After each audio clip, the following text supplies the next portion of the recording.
경찰 치안감 인사가 2시간 만에 번복되는 초유의 일이 벌어진 것을 두고 윤석열 대통령이 격노했습니다. 윤석열 대통령은 경찰이 대통령의 재가도 받지 않은 치안감 인사를 발표했다가 번복한 것과 관련해 아주 중대한 국기문란 아니면 어이없는 공무원으로서 할 수 없는 과오라고 격노했는데요. 현재 경찰은 새 정부가 인사권을 통해 경찰을 장악하려는 것이 아니냐고 반발하고 있는데 그 연장선에서 인사 번복 사태가 빚어진 것 아니냐는 시각이 존재합니다. 이게 만약 경찰의 집단 반발이면 윤석열 대통령이 말한 대로 중대한 국기문란일 수밖에 없는데 왜 이런 일이 벌어졌는지 상세히 설명합니다.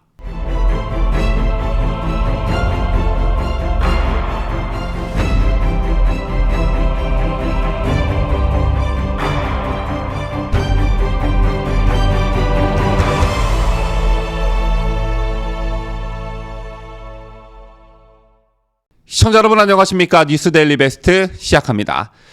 경찰이 치안감 인사 발표를 2시간여 만에 일부를 번복하는 어처구니 없는 일이 발생했습니다. 이거 진짜 어처구니 없는 일인데요. 일단 이번 일의 발단과 과정을 먼저 살펴보겠습니다. 이미 알려진 대로 경찰청은 저녁 7시 10분쯤 28명의 치안감 인사를 발표했습니다.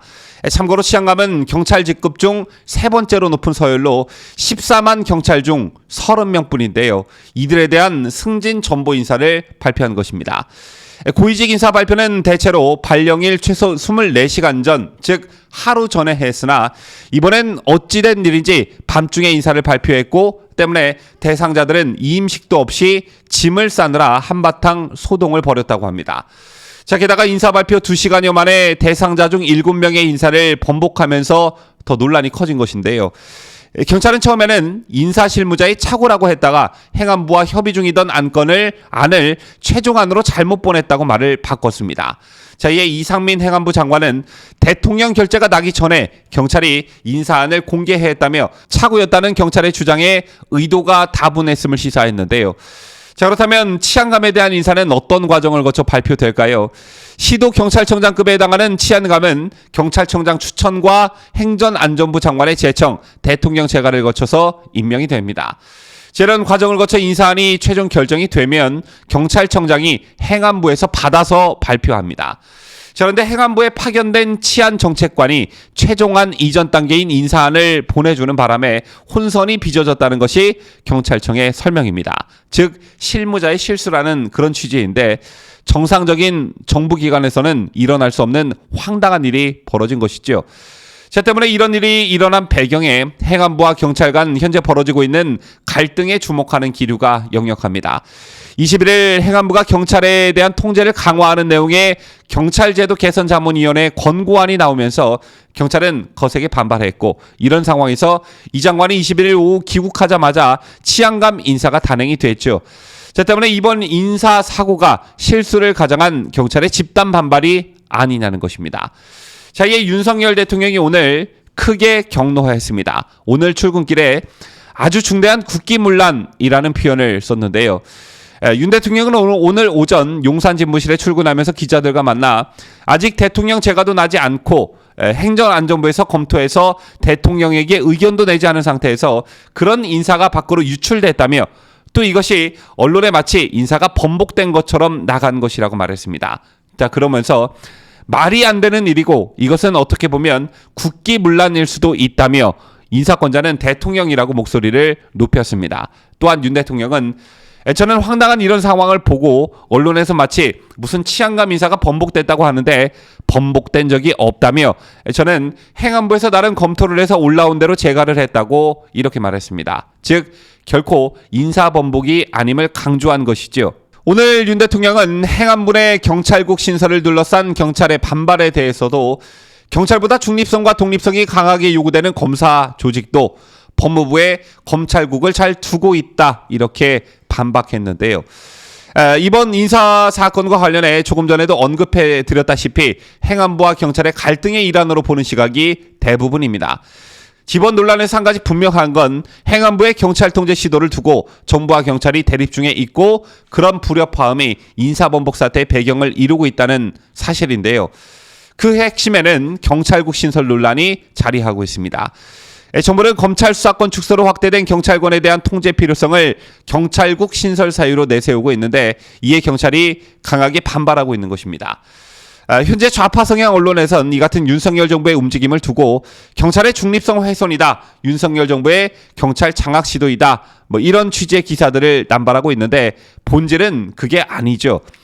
자꾸 경찰청을 민주적으로 통제한다면서 만든 국가경찰위원회가 이미 있다는 이유로 경찰국 신설을 아주 잘못된 것으로 몰고 가고 있는데 실상을 자세히 들여다보면 국가경찰위원회는 경찰청의 요구만 따르는 어용 조직에 불과했습니다.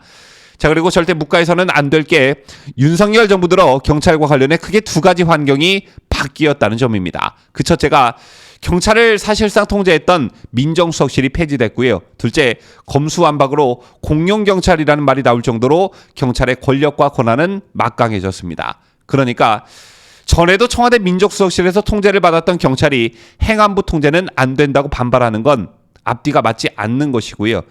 검경 수사권 조정과 검수완박으로 비대해진 경찰 권력을 우리가 알아서 하겠다는 것도 어불성설입니다. 그렇다면 윤석열 정부 입장에선 문재인 정부가 추진한 검경 수사권 조정과 검수완박 법안 등으로 경찰 권한이 지나치게 커진 것을 어떻게 견제하고 통제하냐라는 큰 과제가 생긴 것인데 현재 법무부 검찰국이 검찰을 통제하듯 행안부가 경찰국 신설을 통해 비대해진 경찰 권력을 일정 부분 관리, 감독, 통제하겠다는 것입니다. 더 첨언하자면요. 문재인 정권 초기 문정권은 조국 당시 민정수석 주도로 검찰개혁 차원의 검경 수사권 조정을 그대로 밀어붙였습니다. 그리고 몇 년 뒤 문재인 정권 말기 마지막으로 민주당의 검수완박 법안 처리로 검찰의 수사권은 크게 위축이 됐고 많은 권한이 경찰로 넘어갔습니다. 지난해 1월부터 검찰의 수사 지휘권이 폐지되고 검찰 수사권 대부분이 경찰에 이양됐죠. 또 경찰은 1차 사건에 대해 불송치 종결권도 부여받았습니다. 여기에 더해 국가정보원의 국내 정보 활동이 금지되면서 경찰의 정보 영향력도 엄청나게 비대해졌고요. 윤석열 정부 들어 청와대 민정수석실까지 폐지되면서 경찰이 정보를 사실상 독점하게 됐습니다. 그렇다면 일정 부분 비대해진 경찰 권력을 관리, 감독하고 통제해야 맞는 것이죠. 그냥 내버려뒀다가 경찰이 과거의 검찰처럼 무소불위의 칼날을 휘두른다면 그때 가서 또 경찰 수사권 완전 박탈, 경수완박한다고 또 야단법석을 떨 건 아니지 않습니까? 자, 마지막으로 만약 이번 인사 논란이 실수를 가장한 경찰의 집단 반발이 맞다면, 집단 반발이라면 대통령 권한으로 이를 엄벌하길 바랍니다. 윤석열 대통령이 오늘 중대한 국기문란이란 정제된 표현을 썼지만 이건 일종의 쿠데타입니다. 지금까지 저는 자유대한민국을 수호하는 뉴스데일리 베스트 민앵커였습니다.